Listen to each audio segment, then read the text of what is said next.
FMCG कंपनियों पर दबाव बढ़ा दिया है और कीमतें बढ़ने का असर कंपनियों के मार्जिन पर पड़ सकता है।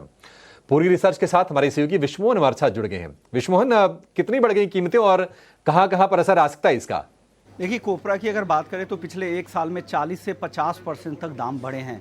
और इसका मेजर जो रॉ मटेरियल है, अगर एफएमसीजी कंपनियों की बात करें तो उसमें मैरिको करीब करीब 50% उसका रॉ मटेरियल कोपरा के जरिए ही आता है और वो एक बड़ा मार्केट शेयर भी रखता है।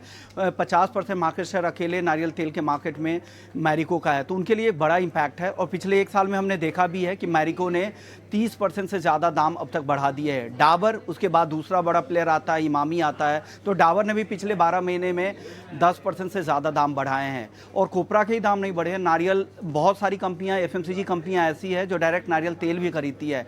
साउथ एशियन कंट्रीज़ है जहाँ पे लगातार कोपरा के दाम बढ़ रहे हैं। तमिलनाडु में, आंध्र प्रदेश में, कर्नाटका में, वहाँ पर लगातार कीमतें ऊपर की तरफ जा रही है। कर्नाटक में 20,000 प्रति क्विंटल के भाव के पार भी निकल गया और मार्च के बाद से ये लगातार नया रिकॉर्ड बनता जा रहा है। हमने देखा था 2014-15 के बाद ये रिकॉर्ड पहली बार बना था, इस बार मार्च में, और मार्च के बाद से ही लगातार नए रिकॉर्ड बनते जा रहे हैं।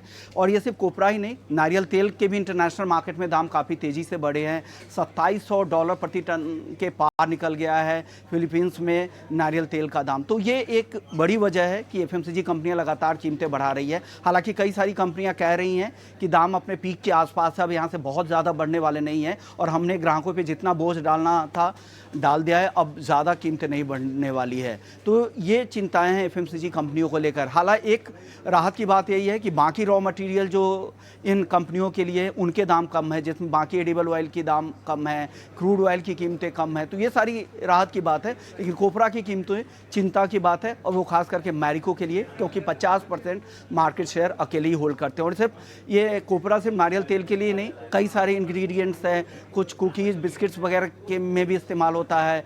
इसके अलावा कॉस्मेटिक्स प्रोडक्ट्स और साथ ही सोप्स वगैरह में भी इस्तेमाल होता है, तो इसलिए ज़रूरी है। जी अभिषेक।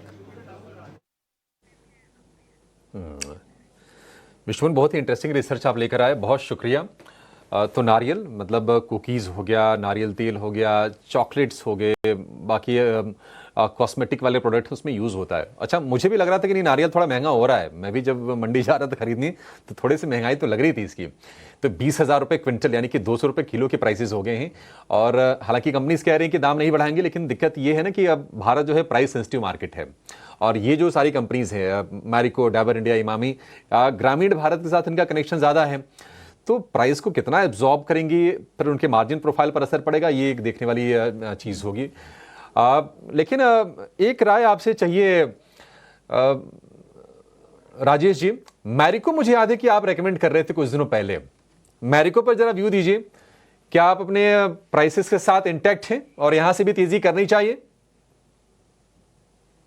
तो काफी स्ट्रॉन्ग सेटअप है इसका। अगर टेक्निकली देखें तो स्टॉक में जरूर पिछले 2 हफ्तों में थोड़ा एक करेक्टिव मूव बना है।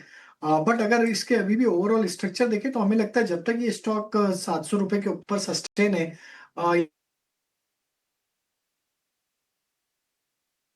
और जिस तरीके के ओवरऑल स्ट्रक्चर है, ये वन ऑफ द स्टॉक है जो कि एक ऑल टाइम हाई ट्रेजेक्टरी के आसपास ही ट्रेड कर रहा है इस एफएमसीजी पैक में।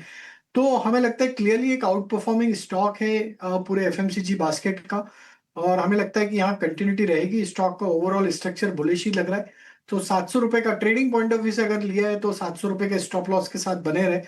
और हमें लगता है शॉर्ट टर्म में जैसे ही वापस स्टॉक 725-26 के लेवल क्रॉस करेगा तो फिर इसके नेक्स्ट टारगेट 770-780 की तरफ भी बनेंगे। तो ओवरऑल व्यू बुलिश है मैरिको पे।